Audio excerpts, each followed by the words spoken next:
Զրուցում ենք Հայաստանի մարդու իրավունքների առաջին պաշտպան, իրավապաշտպան Լարիսա Ալավերդյանի հետ։ Այսօր եւս միջադեպը տեղի ունեցել ազգային ժողովում իշխանական падգամավորների եւ լրագրողների միջև, որի հետևանքով լրագրողներին դուրս են հանել ազգային ժողովի շենքից։ Առհասարակ խնդրեմ ասեք, թե սա ինչ պրակտիկա է այսօրվա իշխանության տարբեր մակարդակներում, որովհետեւ օրինակ երեկ էլ տեսանք, թե ինչպես է Նիկոլ Փաշինյանը լրագրողներից մեկին հարց տալու համար սպառնում, եթե այդպես կարելի է ասել։ Կխնդրեմ ձեր գնահատականը։ Շնորհակալություն։ Դա ստանդարտизация է։ Մենք ապրում ենք հիմա շատ անհանգիստ ժամանակներ, գիտեք, որ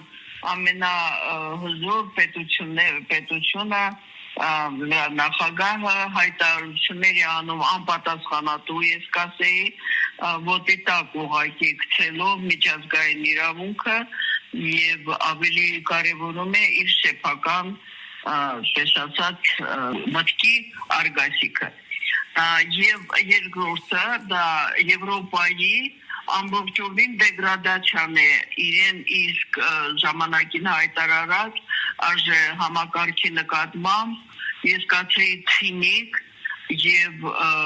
պարզապես դատապարտելի վերաբերմունքը հիմա ահա այս պարագաներում այս խումբը, որը եկել է իշխանության խաբեությամբ, փաստորեն խոստանալով բոլորովին այլ բաներ եւ անելով ուղիղ հակառակը, իրենք զգում են իրենց անպատժելիությունը արևմուտքից եւ անպատասխանատվությունը, իսկ Հայաստանի Հանրապետության ժողովրդից իրենք բացարձակապես որևէ նրա կամքի ցանկությունից որևէ առումով կախված չեն իրենց իշխանության ղեկին մնալը միայն ու միայն կախված է արևմուտքի եւ այն է Ադրբեջան, Թուրքիա վերաբերմունքից եւ իրենց կամքից եւ սա ստանդարտизация է սա պատասխանատվության եւ ամբողջովին ինչպես ասած իրենց դերքը յուրացնել իշխանության յուրացում է տեղի ունեցել բոլոր երեք թևերի եւ այս առումով իհարկե այն վիճակը որ մենք գտնվում ենք կարելի է բնութագրել ինչպես ճգնաժամային եւ իհարկե դուք որպես լրագրողներ միշտ հայտնվում եք այդ իրավիճակների առաջի գծում եւ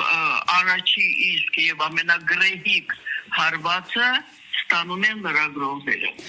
Տիկին Ալավերդյան, լրագրողների թիրախավորումը ինչի կարող է հանգեցնել, հետևանքները ո՞րն է լինելու, որովհետեւ մենք Նայեք, խոսքը հարցը դրա մեջ է, որ փաստորեն լրագրողները այսօր ավելի ազատամիտ են եւ ավելի համարձակ են, քան ժամանակին եղել են հասարակական կազմակերպությունները։ Մենք տեսնում ենք, որ այսօր ավելի շատ ազնիվ իրավաբաններն են